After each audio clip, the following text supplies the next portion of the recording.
So we're going to now look at the principles of pruning standard trees, and that really means a tree that's got a regular trunk and then a crown, just ordinary tree-shaped trees, but we still manage them in different ways to promote good fruit production.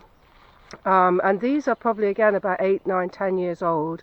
They're on dwarfing rootstocks or semi-dwarfing rootstocks. Some of them are more vigorous than others. And every year I come in and take out quite a lot of wood. We keep our chickens in the orchard because you can probably see them scratching away. They remove any sort of larvae of things like apple sawfly and other sort of bugs that can affect your apples. So they're very, very good at pest control. They also fertilise the orchard as well, and they're very happy in here. They don't damage the trees at all. So the principle of pruning standard trees is to actually encourage the young growth, open out the centre of the tree and let the light into the tree, which will ripen the fruit, but also it ripens the wood, and that helps to promote better fruit bud production. We've got kind of two different styles of training trees in this orchard. One of them is what we call a central leader tree, and we'll have a look at one of those in a minute. And the others are where we have an open, or what we call goblet shaped tree, where we take out the central leader and promote lots and lots of open side branches like the one in front of us. However, you're often battling against the tree's natural will to produce another leader to replace that one, and so we're going to take out some of the inner and upward inner growth that's becoming too vigorous and upright. But the first thing we look for is any dead, damaged or diseased wood, and that's what you take out first. This tree is actually pretty healthy. I can't really see any damage. But the next thing you also look for are crossing and inward facing branches, and there are one or two here which I'm going to tackle first.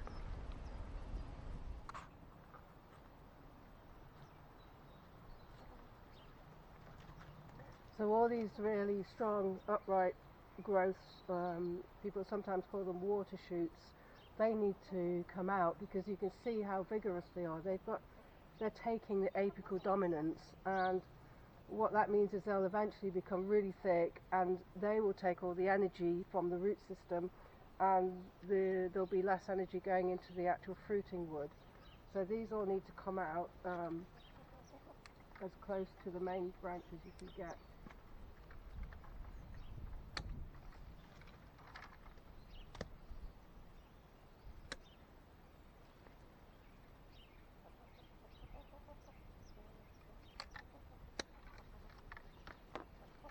I shall need a little saw for some of these.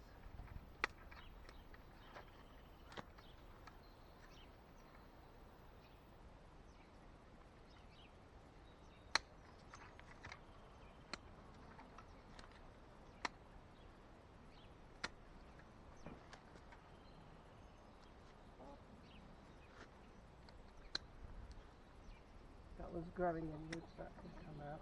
I'm going to have to get a little pruning saw for those. Yeah.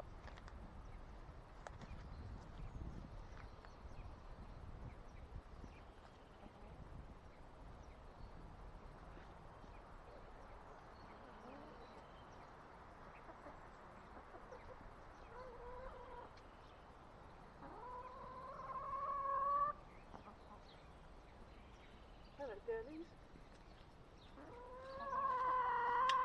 Will you come to help?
I need to leave that bit there because that's a little fruit bud.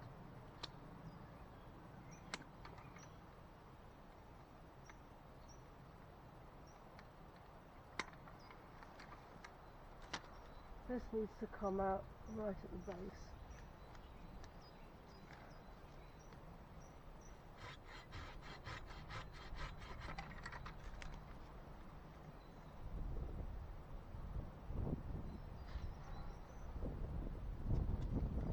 That's growing inwards. And just here we've got quite a large inward growing branch, so I'm going to have to take that one off too. I shall have to fetch the long reach saw for that one, I think.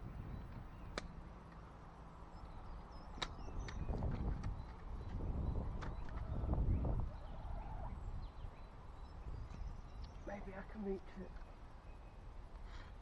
Yeah. Make a little cut underneath. This is quite a heavy branch and I don't want it to tear.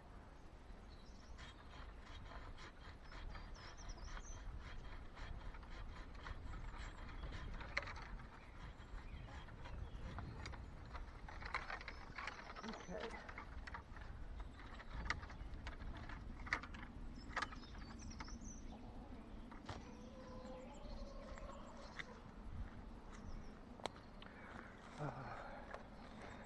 That one's growing inward.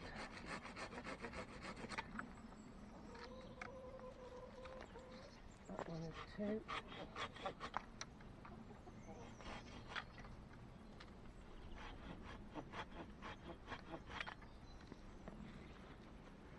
And then there's 2 or 3 here that are also going to have to come down, and they're quite big.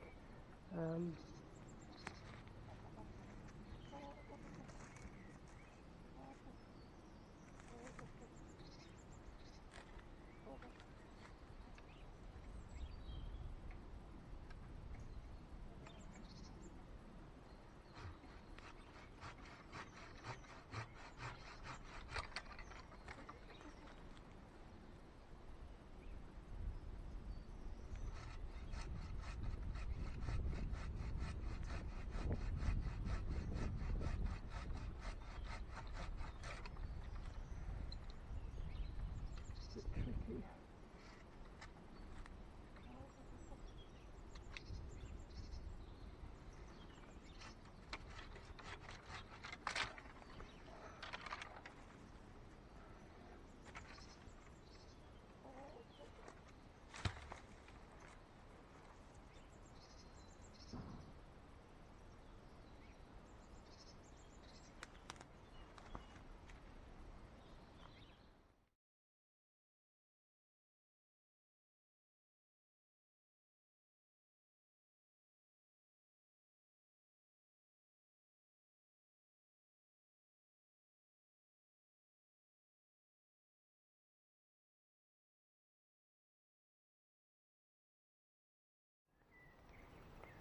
So now the centre of the tree is nice and open.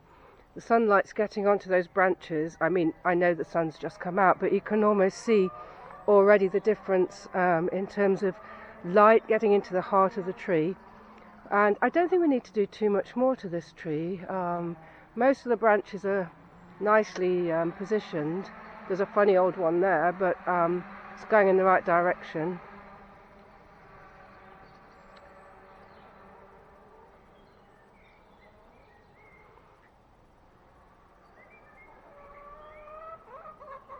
So now the motorbike is gone.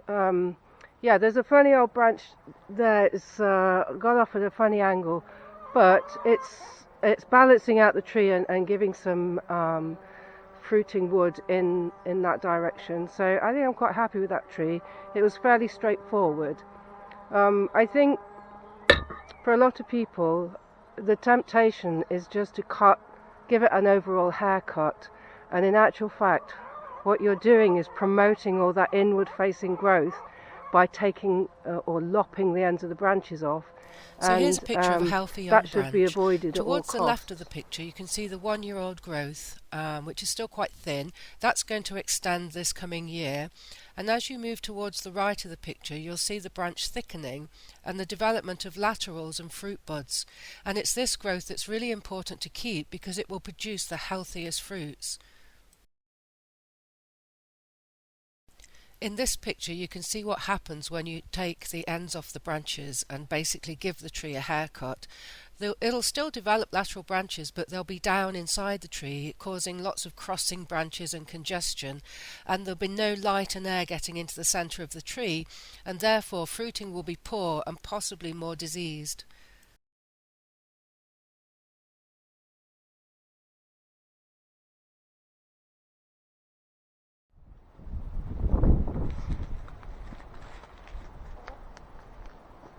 So this tree is more of a central leader tree, although it doesn't actually go straight up the middle. And there's quite a nice crown forming up the top there. But what I'm going to do to this tree is a little bit different. We're going to actually lift the crown of the tree. It's a more vigorous tree, and it wants to sort of raise its height above the other ones, and that would be quite good because there's a lot of competition for light lower down. So I'm going to actually just remove some of the lower branches, and that will lift the crown of the tree. We've actually done this over successive years. I took these 2 branches off last year, and I'm going to take a couple more off this year to try and raise the crown. So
So this tree here actually has big problems.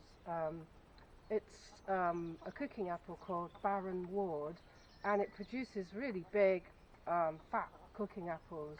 And last year we had such a good crop of apples that actually 2 major limbs just broke off under the weight of the fruit, and unfortunately they've torn right into the trunk of the tree.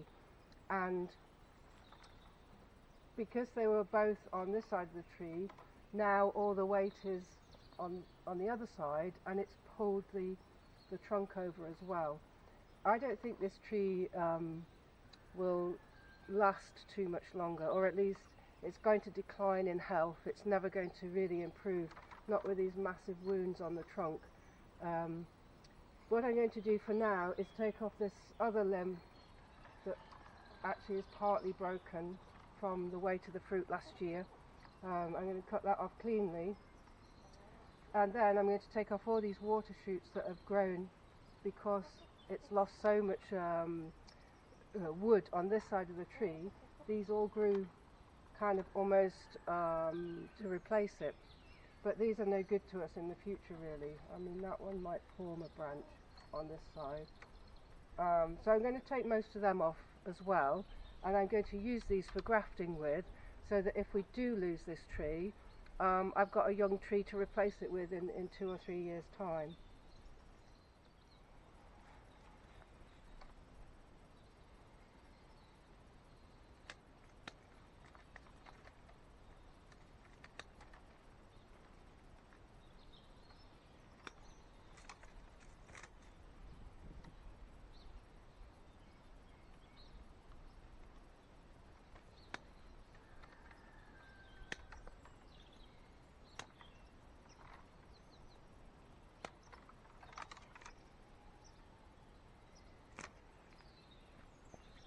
because that one might make a branch over this way.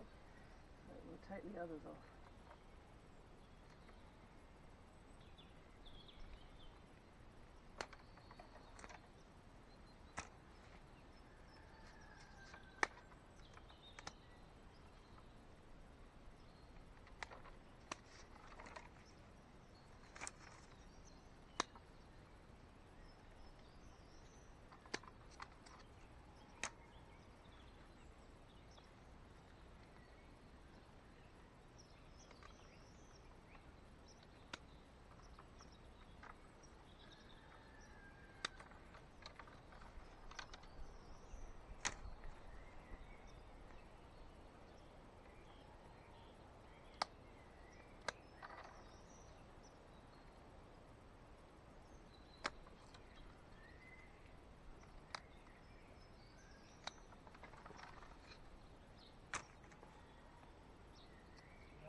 And now we have to lose some of these water shoots as well.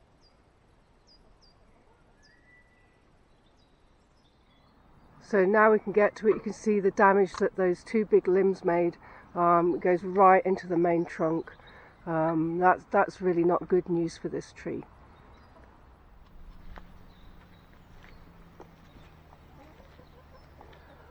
So after a bit of debate, we've decided that these two big branches have just got to come off.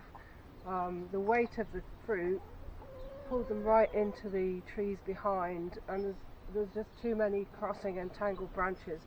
Plus we've discovered wet rot down into the trunk here, so we're going to take these two off and then cut it above this branch, leave this one to see if that will rejuvenate the tree, and I shall be grafting the other whips that I took off so that we can eventually replace it, because this is actually a collection of Nottinghamshire variety, heirloom variety trees, so they're worth preserving because they're not varieties that produce commercially, so there aren't actually that many examples of these particular varieties anywhere, apart from a collector in Nottinghamshire and one or two other places. So we're going to try and save this tree, and if not, we're going to graft from it so that we can at least replace it.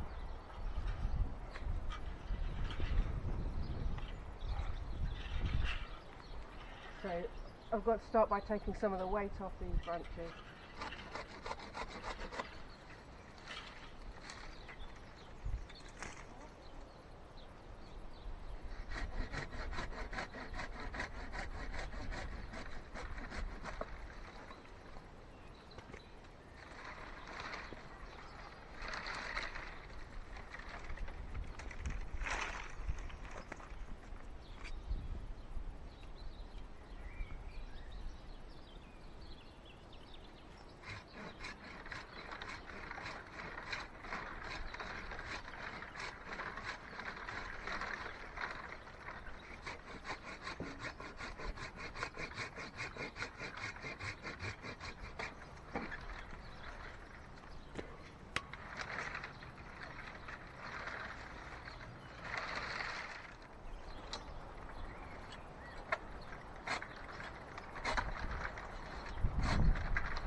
So that seems a bit drastic, but looking at the fairly clean cut here, there's no evidence that this wet rot at the top end has reached any further down yet. So I'm going to try and keep it alive. We're going to see if we can get some more branches to take over the ones that it's lost, and in the meantime we're going to replace it by using the scions off this tree to do some grafting.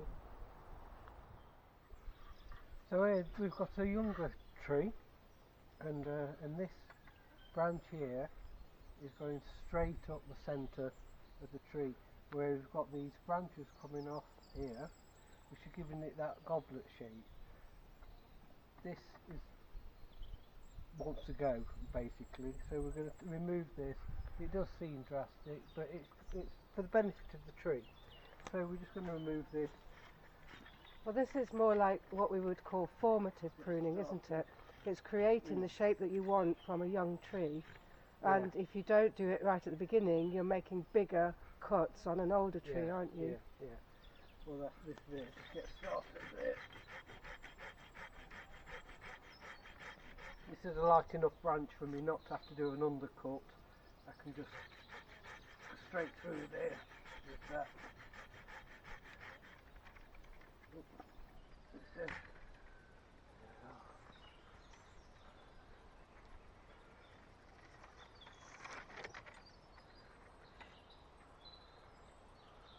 There. Stick that in ground. So that's opened it up already, but we could actually weigh these branches and encourage them. Yeah, in fact we will do. Yeah, encourage them to be more... Put a couple of weights on there,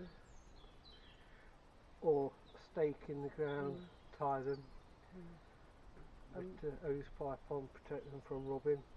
And it's almost the principle of the espaliers and the cordons. The more you prevent upright growth, the more little branches that turn into fruiting growth you're going to get along the edge of each stem.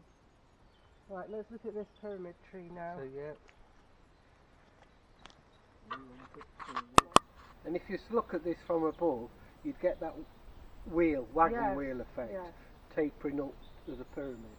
So you get your spokes and spokes and spokes. So, you know, that's a pyramid tree.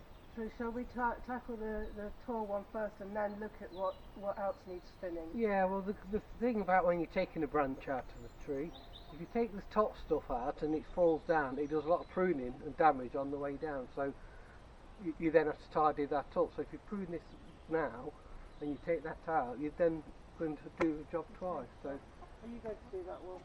I can do that one if you wish.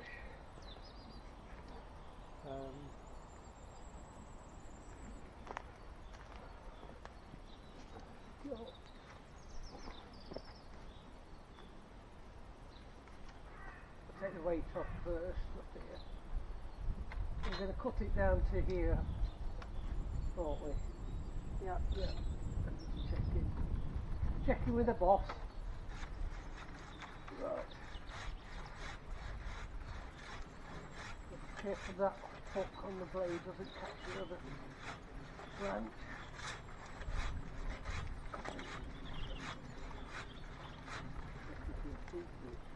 Or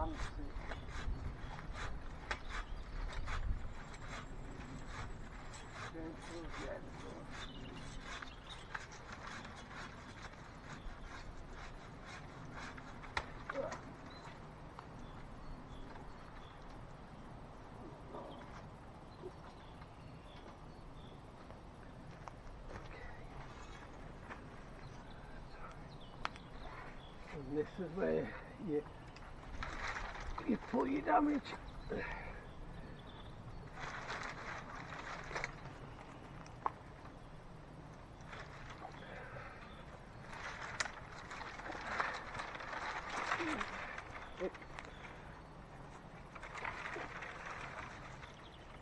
Oh boy.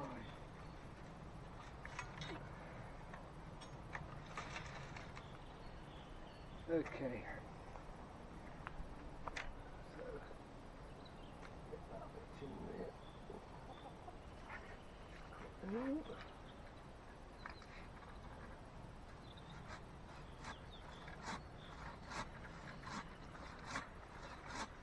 Yes, that is. Like to hold the tree? No. That helps.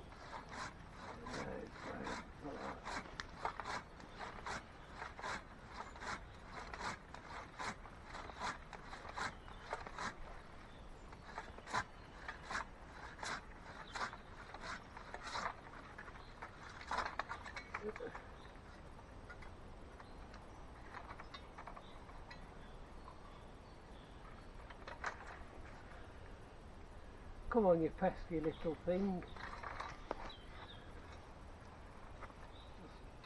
Still have to reach.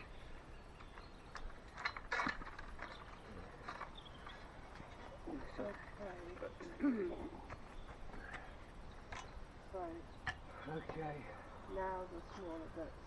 So I've obviously cut a branch off here last year that was growing really inward, and we've got a lot of water shoots come from that. I don't know that we want them. That might have to come down again. But there's a spur behind it which we can keep. Where's the little saw? You got the little saw? Yep.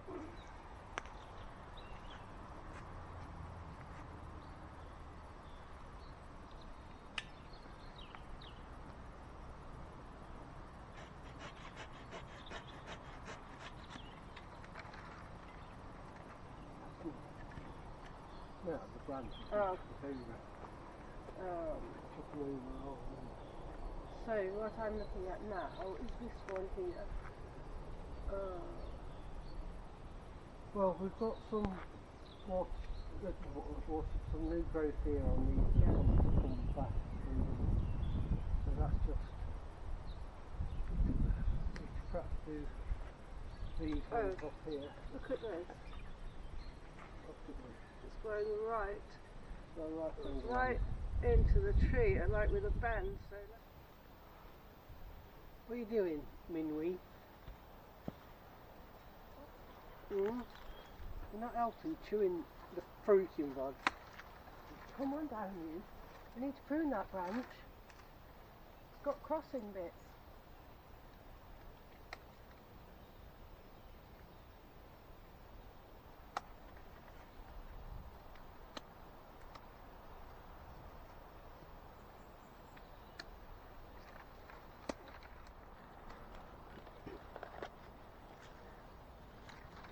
Whoops! Silly. And that's why you called monkey, isn't it?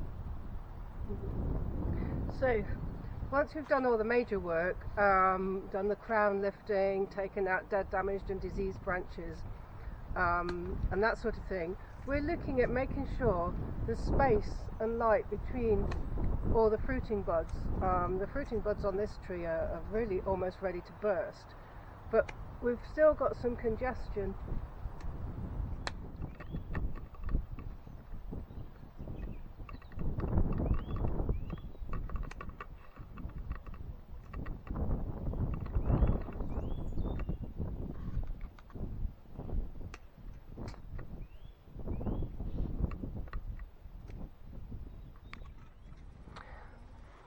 If you have to cut a whole branch off a tree, the best place to cut it is what we call the branch collar. I don't know if you can see here, there's a wider piece at the base, and that's actually part of the main trunk. If we cut right through that, we're making a big wound that doesn't heal very easily. In fact, you're actually cutting into the vessels that serve the tree above from the roots. We're looking for the branch collar here where it just starts to go narrow. If we make that cut there, and I'm not going to because this branch isn't going to come off, but it's quite a nice example of a branch collar. It's very pronounced on this one, and at that point you're making a very relatively small wound that will heal itself quite nicely. And I'm just going to look at some that we did before in the various stages of healing. So this one was cut probably 2 years ago, and you can see that callus material here has sealed the entire wound. This one slightly above is halfway there, and that'll eventually heal right over. But if you cut too far into the trunk or not close enough to the collar, then you either end up wounding the trunk or getting a dieback on the branch that you've cut. So if I don't cut it far enough towards the collar, if I cut it here for example, there's no cells here that are going to divide and make that callus material, and that will eventually just die back, and that dieback can go right down into the trunk. And it's a very common mistake in pruning, is to leave these sort of coat hooks, as we call them. So look for the collar, that's where to cut.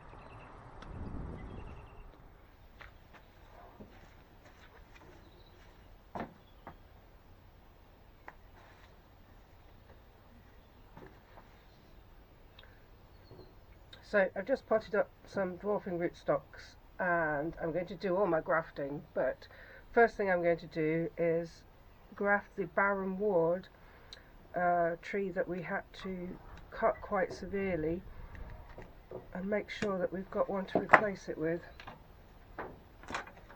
So this is a dwarfing rootstock or semi-dwarfing rootstock. If you want to find out more about grafting and dwarfing rootstocks, I look at the process in more detail in my video on grafting apple trees and how I produce my rootstocks. Oh, here we go. Come on out the way, you. Come on, out the way, Twinkle Toes. Come on.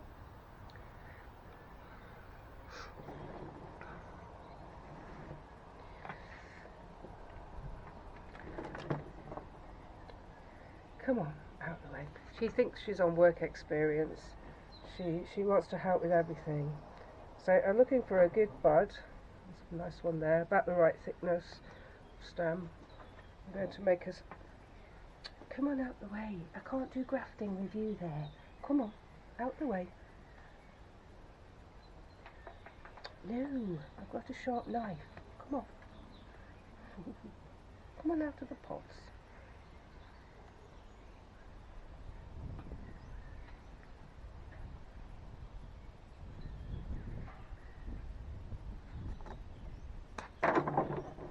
There we go. That's a nice straight cut. The bud's right in the middle on the opposite side. Just going to make a matching cut on the rootstock. Come on out. Minwi was a little rescue stray kitten. She wouldn't come near us for about 3 months, and now she won't leave my side, will you? But it's very difficult to do things like this with you there.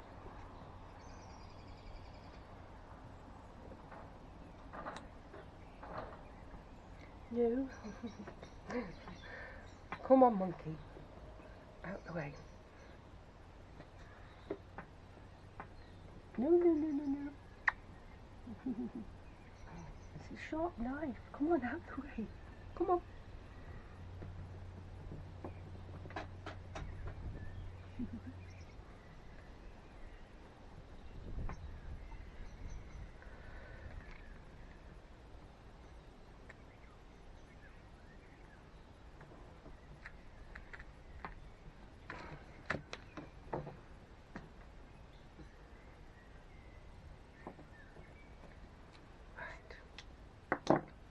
This is definitely not an easy job to do with a cat in the way. No, come on.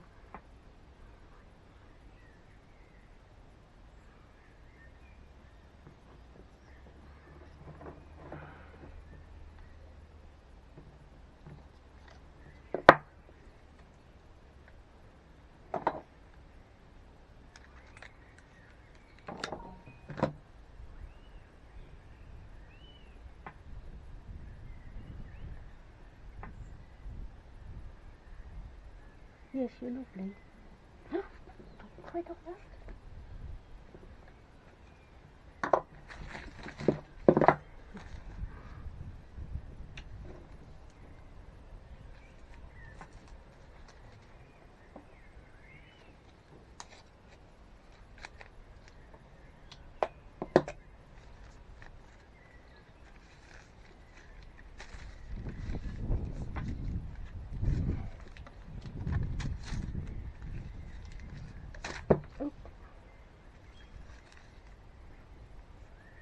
get this nice and tight. Let go of it.